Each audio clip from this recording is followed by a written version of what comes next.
Hola, buenas tardes. Les voy a presentar mi proyecto de Ingeniería en Sistemas por Ricardo Salazar Hernández. Bueno, yo les voy a hablar acerca de la industria vinícola en México. Esta industria se encuentra apenas agarrando un lugar de fuerza en el país. La industria actualmente no cuenta con una presencia como lo tiene el mezcal o el tequila, aunque estas dos no son comparables con la industria vinícola.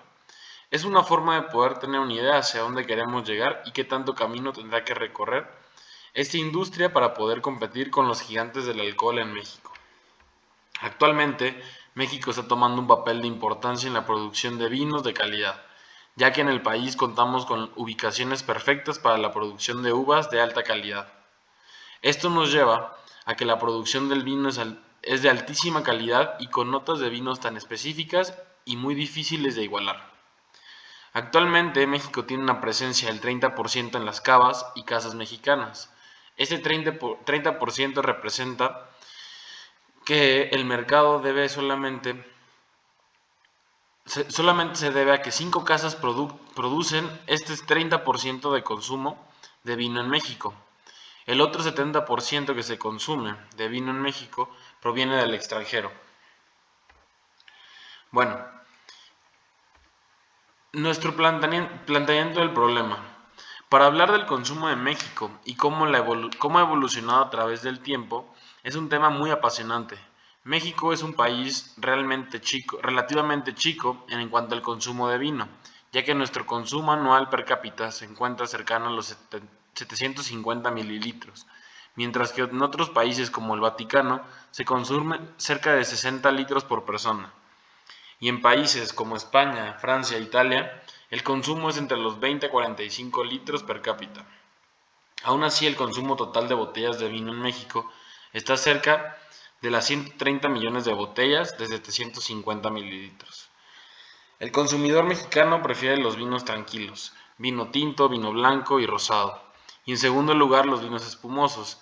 El vino es definitivamente el preferido de los mexicanos, el vino tinto, ya que el 64% del consumo total de vino es de vino tinto. Dentro del consumo de vino, en México los vinos importados tienen una mayor presencia dentro del mercado, ya que aproximadamente el 69% del consumo de vino es importado. Sin embargo, para sorpresa de muchos, el vino mexicano está creciendo el doble, en una forma anual, por arriba del vino importado. Tenemos que tener presente que igualmente la historia del vino en México, porque solamente tiene cerca de 4.000 hectáreas cultivables de vitis en nuestro país. Existen bodegas en otros países que tienen las mismas 4.000 hectáreas. Nosotros tenemos la bodega más antigua de Latinoamérica, fundada en 1597, que es Casa Madero, localizada en Parras, Coahuila. Hemos visto cómo en los últimos años la cultura del vino ha evolucionado en varios sentidos. Más gente se interesa en el vino y sus beneficios. Vemos cómo el consumo del vino, que anteriormente se identificaba con personas mayores, ahora penetra hasta los jóvenes quienes gustan de una botella de vino para cenar o pasar un rato agradable con su pareja y amigos. Bueno, aquí les vamos a explicar cómo es que el vino es procesado o más bien cómo es que se hace el vino. ¿Qué es lo que influye en la producción del vino? Bueno, como sabemos, el vino se obtiene de la uva y su proceso de elaboración comienza con la vendimia. En este artículo, las bodegas del Real Cortijo nos ayudará a entender y conocer mejor este proceso. La elaboración del vino es un proceso milenario que con los años ha llegado a alcanzar un nivel de complejidad y unos estándares de calidad verdaderamente sostenibles y sobresalientes. Todo gira en torno a la fermentación del zumo de la uva. Aquí la vendimia es la cosecha de la uva que tradicionalmente se realiza en España entre los meses de septiembre y octubre. El momento exacto de la recogida será aquel en que la uva muestre un estado idóneo en su maduración. Es particularmente importante el nivel de azúcar que presentan las uvas, ya que de ello dependerá la fermentación y el nivel de alcohol que presentará el vino. De ahí tenemos el despalillado. El proceso de despalillado se conoce aquel que es mediante el cual se separan las uvas del resto del racimo, lo que se conoce como raspón. El objetivo es separar las ramas y las hojas que soportan los aromas y amargos del mosto. Luego tenemos el estrujado. El estrujado es cuando los granos pasan por una máquina estrujadora o pisadora. El fin de este proceso es conseguir que se rompa la piel de la uva, conocida como ollejo. Para el siguiente punto tenemos la maceración y fermentación alcohólica. Esta es una de las primeras fermentaciones que se le hace al vino. Se mantendrá a temperatura controlada, macerando durante unos días. Este proceso es de gran importancia, ya que además de permitir la fermentación, propicia que el mosto adquiere su color, así como otras características a través del contacto con los pigmentos propios de los orógenos. Tanto el color como la estructura final del vino vendrán determinados por estos elementos que aporta el ollejo. De ahí tenemos el prensado. El prensado es, tras el descube, el producto sólido de la fermentación aún contiene grandes cantidades de vino, por lo que es sometido a un prensado para extraer todo el líquido, obteniéndose el vino de prensa, rico en aromas y taninos, que no se mezcla con el contenido en el descube.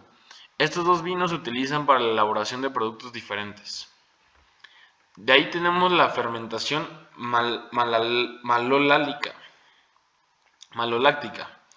El vino obtenido durante los pasos anteriores es sometido a un nuevo proceso de fermentación. A través de este proceso, el ácido málico, uno de los tres ácidos presentes en el vino, junto al tartático y el cítrico, se convierte en un ácido láctico. Este proceso rebaja el carácter ácido del vino y lo hace mucho más agradable para su consumo. En este proceso la fermentación se lleva a cabo a lo largo de un tiempo de entre 15 y 21 días. De ahí tenemos la crianza. La crianza, después de las dos fermentaciones, se pasa al proceso de envejecimiento o de crianza. El vino obtenido es introducido en barricas de roble. La madera para la elaboración de barricas se selecciona principalmente por sus propiedades de dureza, permeabilidad y porosidad. Esta madera se trata con calor para poder darle forma y al entrar en contacto con el fuego presenta diferentes grados de tostado, tanto el tipo de roble como el grado de tostado, la cantidad de veces que se haya sido utilizado, se van a modificar el carácter del vino. En este momento es cuando el vino adquiere notas aromáticas que durante la cata podemos identificar como tostadas, ahumadas, avainilladas y como en otras amadeadas. Durante la estancia de la barrica se producen series de procesos físico-químicos, al mismo tiempo que la porosidad de la madera permite la microoxigenación del vino. Con ella, a lo largo del tiempo, se va evolucionando y desarrollando sus características. De ahí tenemos el trastiego. El trastiego es un proceso en el cual el vino se cambia varias veces de recipiente con el fin de ir eliminando los sedimentos sólidos y airear el vino. De ahí tenemos la clarificación. En este proceso se emplean sustancias orgánicas que arrastran las impurezas suspendidas del vino hacia el fondo de la barrica. Si se considera necesario, este paso puede ir seguido de un posterior filtrado para que el vino pueda eliminar eficazmente esas impurezas. De ahí tenemos, y por último, tenemos el embotellado. Es una segunda parte del periodo de crianza del vino. Tendrá un lugar una vez que éste sea embotellado. Durante ese tiempo el vino se evolucionará en una atmósfera reductora y asimilará el oxígeno que se introduce en la botella de manera inevitable cuando se cierra con el corcho. El envejecimiento de la botella es también importante, ya que permite que el vino se estabilice y que los aromas y propiedades que han adquirido en la barrica encuentren un punto de equilibrio y armonía. Dependiendo de los tiempos de crianza que se den dentro de la barrica como en la botella, obtendremos producto final a un vino de crianza, reserva o gran reserva. El objetivo en concreto es conocer los factores relacionados con la producción del vino tinto para así poder aumentar la producción de este sin afectar en lo más mínimo la calidad y sin afectar al personal, cargando con más horas de trabajo y además buscar no contratar más personal, pero siempre con la intención de mejorar y mantener la calidad de nuestro producto. Aquí tenemos una serie de personas que intervienen en los procesos de elaboración del vino. Uno de ellos es el podador. El trabajo de esta persona es en el viñedo. Él es un jardinero de precisión, abocado en conseguir que cada planta dé lo mejor de sí y en sintonía con todas las demás de su cuadro. Esto es de suma importancia ya que ellos le dan cuidado a las plantas, se encargan también de trabajos especializados en la viña y en los días rigurosos de invierno llevan adelante a la planta con el agrónomo para que le pueda dar los productos y que éstas sobrevivan de manera que son requeridas. De ahí tenemos al tomero. Ahora que campea el riego por goteo y un control numérico computarizado para dosificación justa, el tomero es casi un personaje folclórico. Pero en viñedos pequeños y viejos donde el agua sigue llegando por acequia, es una figura clave. Es quien abre y cierra la compuerta de cada parcela, en el que con un azadón cierra o abre el surco para que entre el agua al viñedo y cuenta las horas bajo el sol o a la luna para regar de forma justa. Un mal tomero puede echar a perder un viñedo entero o hacer una mala cosecha por imperancia. Uno bueno es pieza clave para la producción de grandes uvas. De ahí contamos con el cosechador. No es un trabajo especializado, pero sí uno en el que se debe saber hacerlo. Además, marca la diferencia en dinero al final del día. Como contrapartida a la escasez creciente de mano de obra, un asunto ya causado en los tiempos coloniales, reiterado todos los años cerca de la cosecha mecánica como una opción rentable. Los seleccionadores de uva. Desde la década de 1990 apareció un nuevo trabajo en la bodega que realizan siempre mujeres, encargadas de seleccionar las uvas con defectos y descartarlas antes de la molienda. Son observadoras meticulosas, aun cuando la cinta de selección corre rápido y con manos hábiles retiran desde racimos de uvas que no cumplen con el estándar de calidad exigido. Su responsabilidad es compensar la falta de especialización en los cosechadores, ya que el racimo en mal estado puede echar a perder miles de litros de vino por contaminación. De allí tenemos al operario de bodega, pues estas personas en general son las personas que se encargan de estar operando las bodegas, donde también permite sistematizar muchos procesos de controles. Sin embargo, los operarios de bodegas son claves y se encargan de realizar las tareas de la vendimia, desde llenar tanques a realizar los remontajes. Esa tarea clave en el vino es, para la fermentación es regado sobre los orujos que flotan en la superficie del tanque, pasando por la higiene diaria y precisa de las mangueras, bombas, piletas, etc. Son trabajadores con un alto grado de especialización y muchas veces incluso tan celosos del cuidado del vino que los enólogos confían ciegamente en sus observaciones. Un error en las maniobras de conexión o llenado significa perder muchos litros de vino, o más bien malogar incluso la bodega por contaminaciones cruzadas. El tonelero.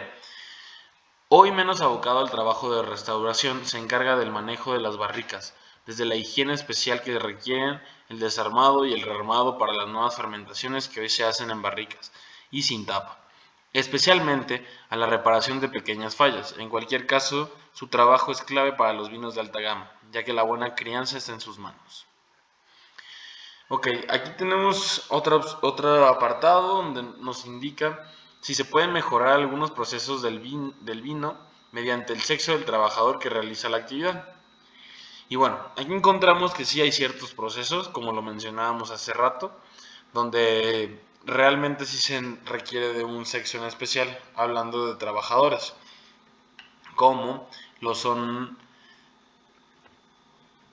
las mujeres en la separación y seleccionado de uvas para el vino.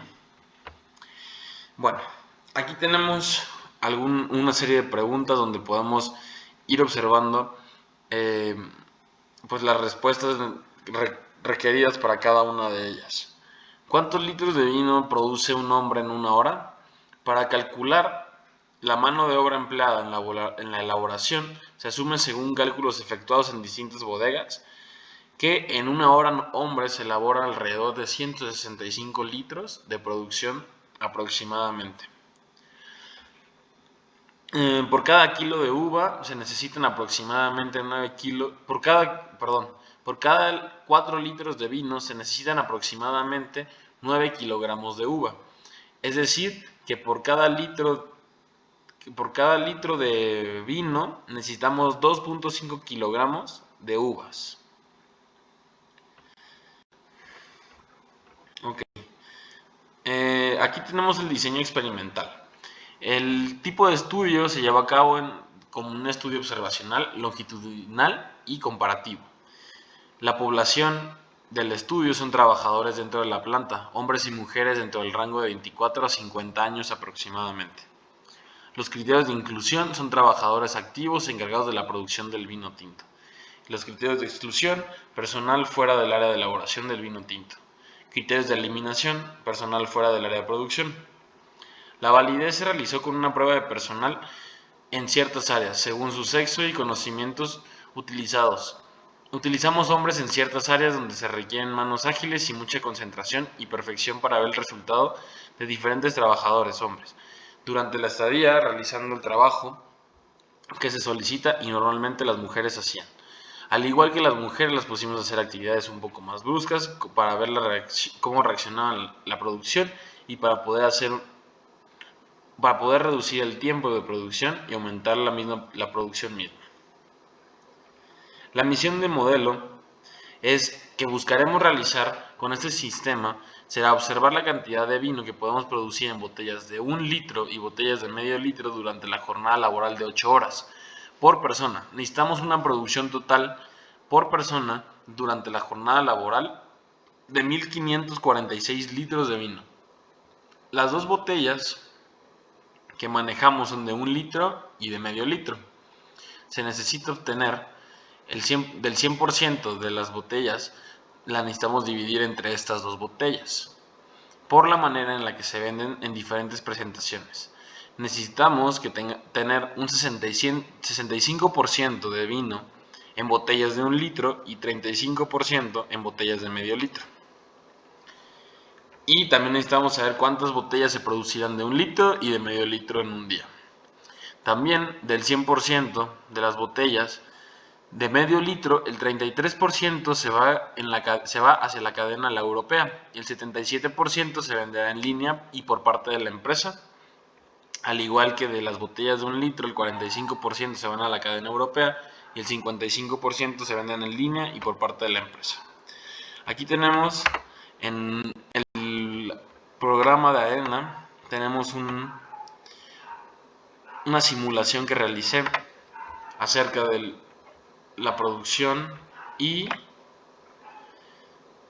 la manera en que vamos a dividir y a resolver el problema de el vino.